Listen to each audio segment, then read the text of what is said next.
यही ज्ञान, भाई राम नाम रट्या करो, भक्ति करते रहो, बुराई मत किया करो, चोरी ना करो, ठगी मत करो, बीड़ी शराब मांस तम्बाकू मत पिया करो, और सारे पंथी पीवे, कोई भी बचा नहीं है। क्या हो गया? को स्वाभाविक अपनी सब वैसे ही अपनी मर्जी से, वो तो ऐसे हैं जो नाम ना लेते, ले रहे हुए भी बीड़ी शराब तम्बाकू ना प्रयोग करती पुण्यात्मा, कोई पूर्व संस्कार बस। अन्यथा दाव लगने पर ना तो कोई चोरी थे उल्टा हटता, क्योंकि कर्मचारी अधिकारी देख ले किसी भी पंथ के पाओगे रिश्वत लेते जरूर पाओगे, या लुकमा छुपमा सारे काम करे, को गुटी सूटी भी ला जाते।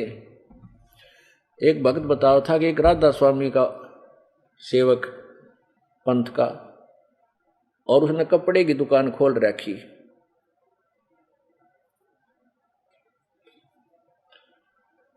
तो दूसरे उसके साथी ने हमारे से उपदेश ले लिया, वो ज्ञान से परिचित हुआ,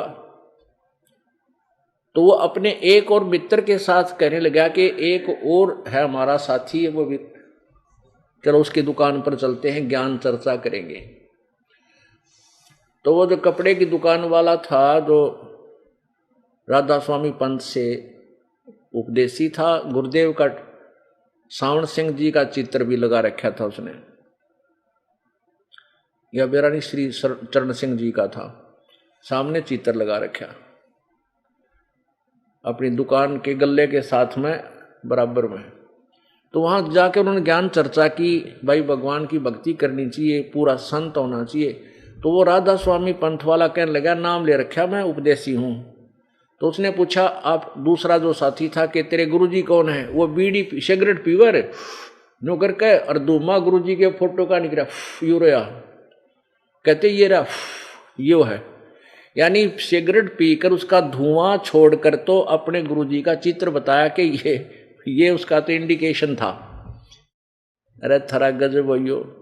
हालांकि वो संत कहते हैं बीड़ी शराब तम्बाकू प्रयोग नहीं करना चाहिए, सभी कहते हैं, परंतु किसी का अमल नहीं, असर नहीं उनका। अब कारण क्या है कि उन संतों के पास कोई आध्यात्मिक मार्ग नहीं है। अपुण्यात्माओं, मेरे सामने ये सबसे बड़ी आपदा ये खड़ी हो जाती है कि ये दास बोल रहे साची और मेरी साची लागे झूठ, क्योंकि हमने एक झूठ को 100 बार सुन लिया तो वह सत्य महसूस हो जाती है, फिर उसको उसमें डाउट नहीं रहता। अब ये पंथ लगभग सैकड़ों वर्ष से यही घिसी पिटी बातें बताते आ रहे हैं और सब ने वो कंठस्थ याद हो रही है। और ये दास कहता है कि इनके पास भक्ति मार्ग नहीं है, ना इनको कोई ज्ञान है, ना इनके पास कोई भक्ति विधि है, ये गलत है।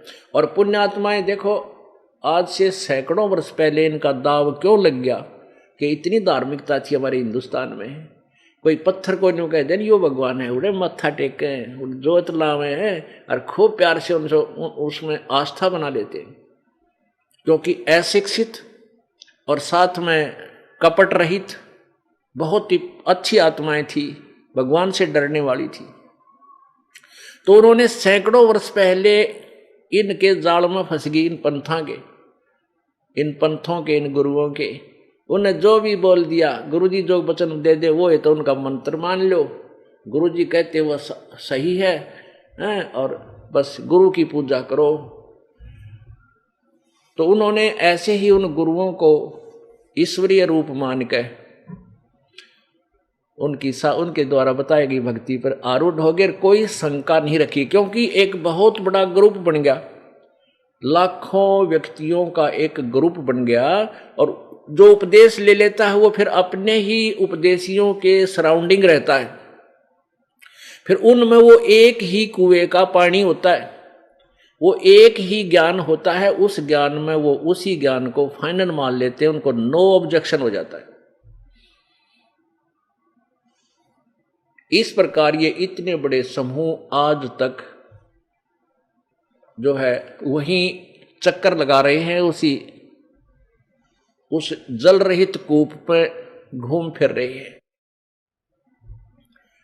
अब ये प्रश्न आपके हृदय में बहुत खटकता होगा कि इन राधा स्वामी और धन धन सतगुरु पंथ या ये हंसा देश वाले पंथ और ये निरंकारी पंथ और भी जो ये आसाराम जी और इतना घिसी पिटी बातें हैं, ये तो आप भी जानते हो, दो चार बातें उस सभी को पता है, पौराणिक कथा सुनाना। और भी जैसे सुधांशु जी हैं, ये शिव जी के पुजारी हैं। शिव जी को जो तमोगुण शिव जी है, इसको सर्वेश्वर, महेश्वर, कालेश, कालज, मृत्युंज, सब सर्वशक्तिमान ये बताते हैं। ये तो हम पहले ना सुना करते, ये कोई नई बातें बता दी इन्हें, और भक्ति के मार्ग का कहेगा पता नहीं।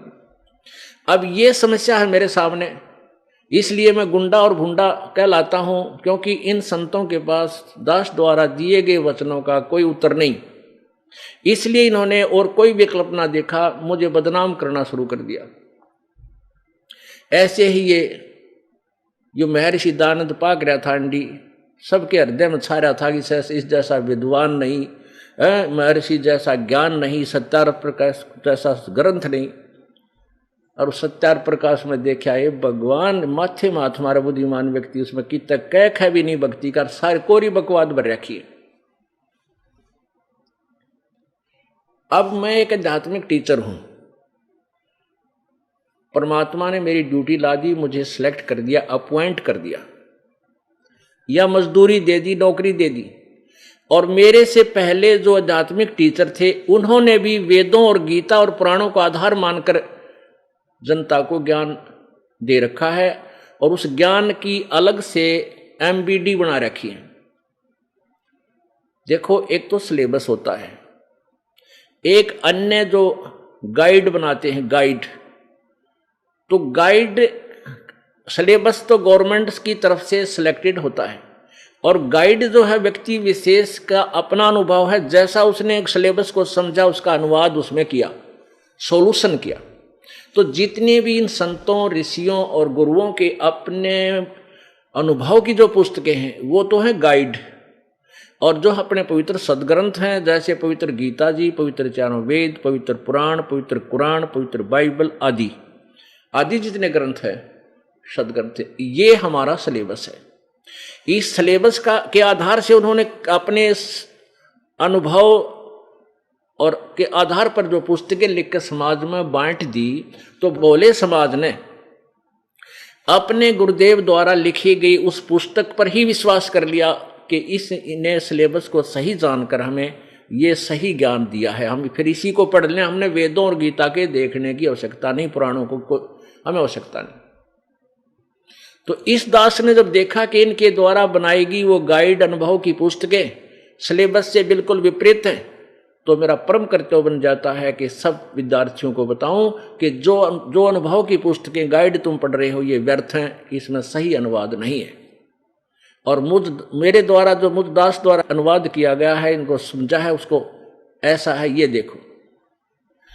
तो उन में इस प्रकार जो विरोध कौन लोग करते हैं, विद्यार्थियों को नहीं होता। विद्यार्थी तो अपने उन गुरुओं के पास जाकर प्रश्न उत्तरी करते हैं कि आप तो कह रहे थे ये अनुवाद ऐसा है, अब जो टीचर है वो बता रहा है कि ये अनुवाद ठीक नहीं है, क्या गुरुदेव ये सत्य है? अब गुरुदेव सत्य क्यों माने? क्योंकि उसकी बेइज्जती हो है, उसका अभिमान हो, मान गिरे, तो वो गुरुजी क्या कहता है कि वो बदमाश है, वो मूर्ख है, उसको क्या पता है, हमने जो अनुवाद किया ये सही है और शास्त्र अनुसार, सिलेबस के अनुसार है। तो उन गुरुओं को, जैसे ये दास वैसे तो अंडरग्राउंड तो सन 1994 से चल रहा था इनके जड़ निकालन में, इनका जो भेद था 1994 से ही दास बता रहा था, ये साधना ठीक नहीं बता रही।